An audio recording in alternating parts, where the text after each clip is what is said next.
Hello YouTube! It's been a while. I've been really relaxed with making YouTube videos since I came back from China. My bad. So a friend of mine was like, hey, how do you put on a sword tassel the right way? And I was like, I know how to do that. So today I'm making that video for said friend and anyone else who needs to learn how to put on a sword tassel. This is a sword with a tassel. This is a really crappy tassel. I suggest never buying this type. It's like soft. I don't even know how to explain it. It's just wrong.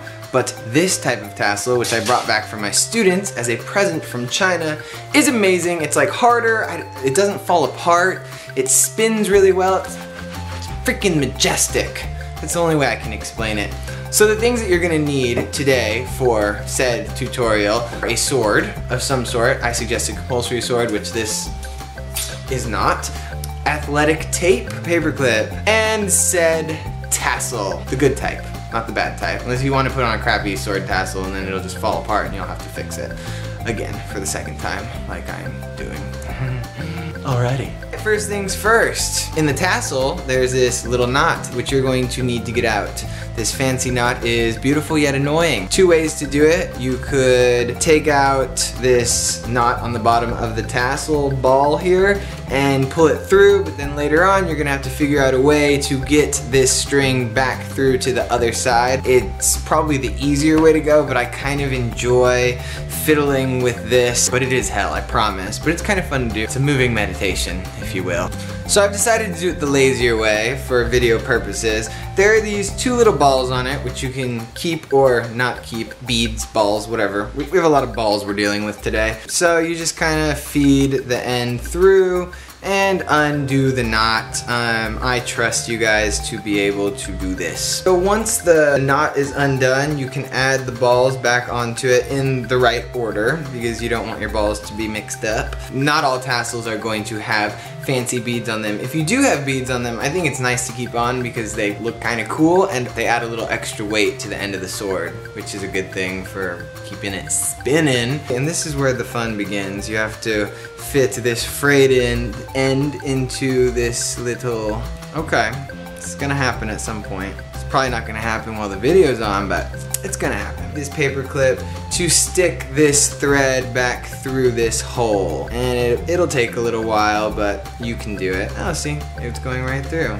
Just kind of stuff, and it comes out the other end. Success! I highly suggest double knotting the ends together. You don't want your balls to fly off and hit someone in the face. Double knotted. No one likes to get hit in the face with your tassel balls, especially not a judge. Once it is double knotted here at the bottom, you line it up in the middle of the two tassel balls, whatever. Then you double knot it again equally in the middle so it kind of goes like that. Tassel looks like this, knot here, knot at the bottom, and there's no fancy knot. In between here, you are ready to put it on the sword. What I do is I make it really even, and then every time I put it on the sword, I twist once, and then I twist on the other side, and then I twist again. Oops, I'm usually not trying to show people how I'm doing it. And then I twist again to the top, and then I twist again, and I twist on the bottom, and then I twist one more time if I can. Let's see.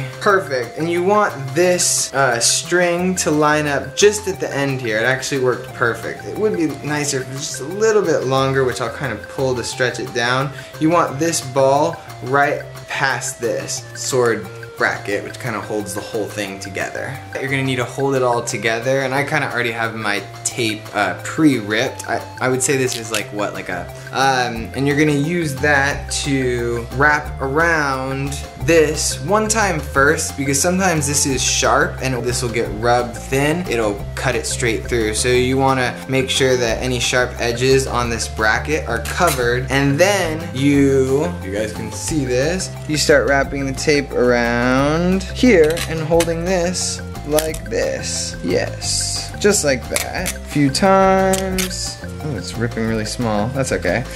I usually like the tape to be thicker than that, so I'm gonna have to re-rip. Perfect opportunity to rip a new, aha, like that. That's a good size for tape. Work with your mistakes, I suppose, guys. Around here, and then what I like to do is line this up with this one, and then wrap around the bottom, and I like to cover up the whole thing so that you can't see any of it. And then I cover up that side again, and I wrap again on the top, making sure this is held nicely in place. And then I cover up this side one more time and wrap around the bottom. I mean, you can do this as much as you like, really, just to make sure it holds in place, but I like to wrap both sides so that there's this nice little pattern here.